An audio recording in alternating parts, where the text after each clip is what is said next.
Oh, hey, what's up, Chucky? Yeah, looks like you're right on time. We're just about to review Bride of Chucky. So yeah, I'm excited about that. Are you excited? Can't believe I'm actually reviewing Bride of Chucky. I mean, what would Martha Stewart say about all this? Oh, you want to whisper it in my ear? Okay, go ahead. Now that's just rude.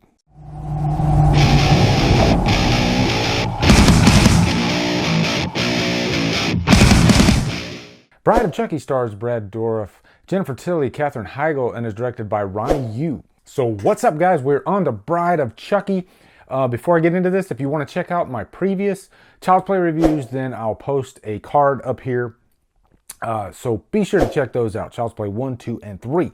But anyway, Bride of Chucky, here we go. So in Bride of Chucky, at the beginning, Chucky's parts from Child's Play 3, they are stolen by this cop at the beginning of the movie. And just a sidestep here, the beginning of this movie is just filled with so many horror Easter eggs. Some of them really obvious, and some of them not so obvious. So be sure to look through that scene with a fine-tooth comb. You'll have a blast. But right away, we realize that it is actually Tiffany. The human version of Tiffany has stolen Chucky's parts because Tiffany used to date Charles Lee Ray back when Charles Lee Ray wasn't Chucky. But Charles Lee Ray, he is really a douchebag, so much so that he ends up killing Tiffany and turning her into a doll version of herself. So throughout the rest of the movie, these two are trying to get the amulet from the already dead and buried Charles Lee Ray off of his corpse. And there is a lot of fun to be had along the way. Now, first off, the one thing I really like about Bride is that it's different than the first three movies.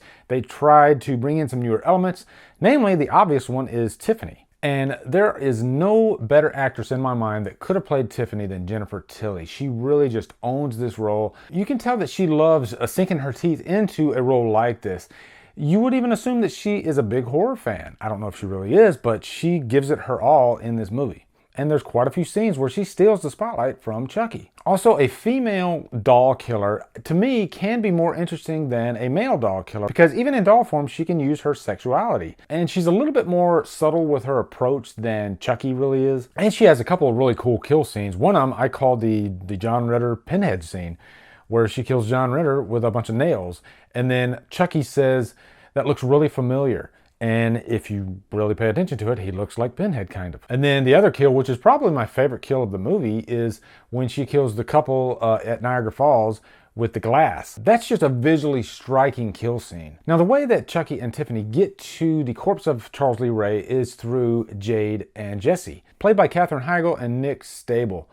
This is before Katherine Heigl even did the movie Valentine. But what's interesting about this is Jade and Jesse, they are constantly on the run because everybody thinks that they are doing the killings. You know, nobody thinks that Tiffany and Chucky are doing the killings because they're dolls. Also, I have to mention the, I guess, doll sex scene. I thought that Team America World Police was the only movie that had a, I guess, puppet sex scene, but no, Bride of Chucky actually has a sex scene. Kind of explicit too, and really funny. Do you guys smell something in here?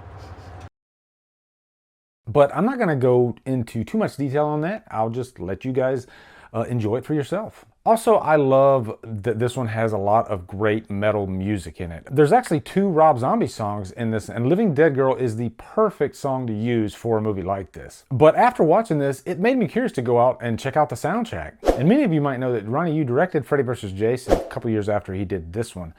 And one thing that I like about Ronnie Yu is he has fun in his movies. If you watch one of his horror movies, you're going to have a blast. Freddy vs. Jason was a good time, and Bride of Chucky is no different. Now, as far as any cons, I would say there's not as many great Chucky one-liners in this as in the previous 3 movies.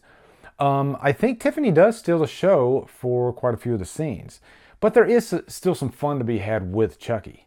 And I do enjoy Chucky's new look. But overall, guys, I had a blast with Bride of Chucky. It was really fun, and it was much better than the third one, so I'll definitely give it a purchase worthy. Now, I've heard Seed of Chucky is downright horrible, so that's kind of a good thing. I'm going into this expecting the worst, so I got nowhere to go but up. So we'll see how that goes. And I'm really looking forward to getting to Curse of Chucky. So anyway, guys, what are your thoughts on Bride of Chucky? Looking forward to hearing them. Also, for more horror talk, make sure you join the Killer Flicks Facebook group where we talk horror all day, every day. And on Friday, we do Free For All Fridays. Also, if you look down below, you can see all my social media links. If you like what I'm doing, make sure you hit that subscribe button. I'd really appreciate it. Anyway, guys, thank you so much. Have a great day, and Drumdum out.